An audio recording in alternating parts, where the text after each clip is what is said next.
Oke, yuk kita mulai. Anggap aja saya ini mentor kamu, dan dalam beberapa menit ke depan kita bakal sama-sama membedah sebuah perusahaan.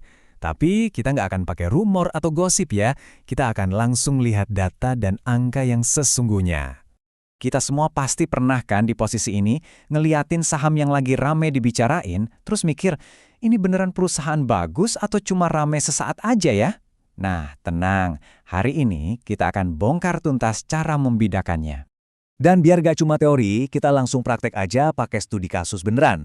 PT Trimitra Trans Persada Tbk. Kita akan operasi laporan keuangan mereka yang asli, seolah-olah kita lagi duduk bareng nih, buat cari tahu, ini investasi yang oke atau enggak.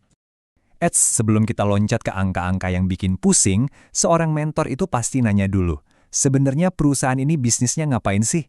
Karena ya, ngertiin bisnisnya itu fondasi paling dasar dari semua analisis. Pertama, kita kenalan dulu sama identitasnya. Kode sahamnya blog, dan mereka main di sektor transportasi dan logistik. Kenapa ini penting? Soalnya dengan tahu sektornya, kita jadi punya gambaran siapa aja saingannya dan gimana kondisi pasarnya.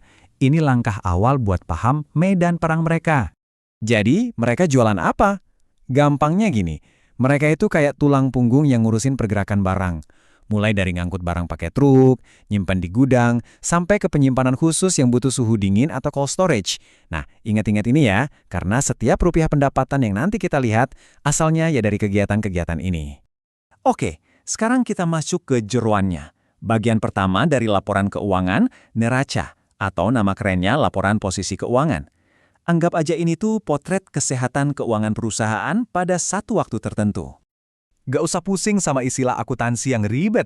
Intinya tuh sederhana banget dan bisa kita rangkum jadi satu pertanyaan kunci. Apa aja sih yang mereka punya alias aset dan seberapa banyak utang mereka atau liabilitas? Sesimpel itu. Yuk kita lihat angkanya.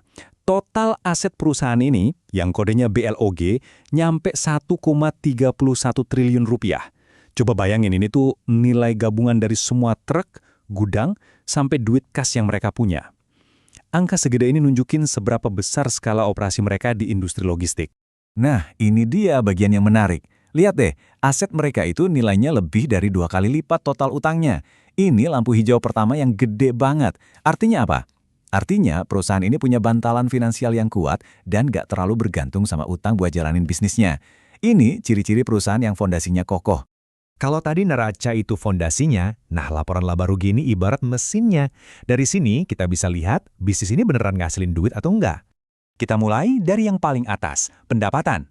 Coba lihat lonjakannya. Dari sekitar 1.079 triliun di tahun 2024, naik jadi 1.327 triliun di tahun 2025. Ini bukan cuma angka loh, ini bukti nyata kalau permintaan jasa mereka lagi naik daun. Artinya makin banyak pelanggan yang pakai jasa mereka.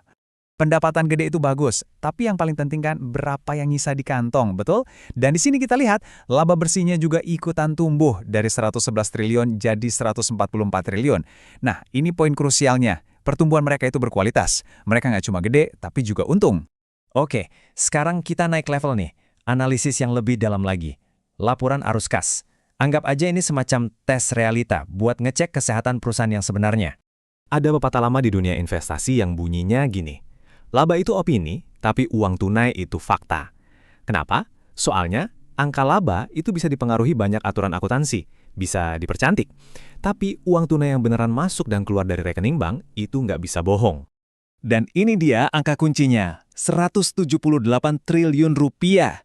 Ini bukan laba di atas kertas ya. Ini adalah uang tunai beneran yang masuk ke kas perusahaan dari bisnis utama mereka. Ini tuh ibarat darah yang bikin perusahaan bisa terus hidup dan tumbuh. Nah, disinilah aha momennya. Coba bandingkan ini. Laba bersih yang mereka catat itu 144 triliun. Tapi, mereka berhasil menghasilkan uang tunai dari operasi sebesar 178 triliun. Wow, ini adalah lampu hijau paling terang buat seorang investor. Ini nunjukin kalau laba mereka itu berkualitas tinggi dan bisnis mereka itu emang mesin pencetak uang tunai sejati. Oke, kita udah lihat 3 laporan keuangan utamanya. Sekarang, tugas kita sebagai mentor adalah mundur sedikit. Lihat gambaran besarnya, dan sambungin semua titik-titik yang udah kita temukan tadi. Jadi, apa kesimpulannya? Kita nemuin 3 tanda positif yang sangat kuat. Pertama, bisnisnya lagi bertumbuh kencang. Kedua, fondasinya super kokoh. dengan utang yang aman terkendali. Dan ketiga, yang paling meyakinkan, bisnisnya ini ngasilin uang tunai lebih banyak daripada laba yang tertulis di kertas. Wah, ini kombinasi idaman para investor cerdas.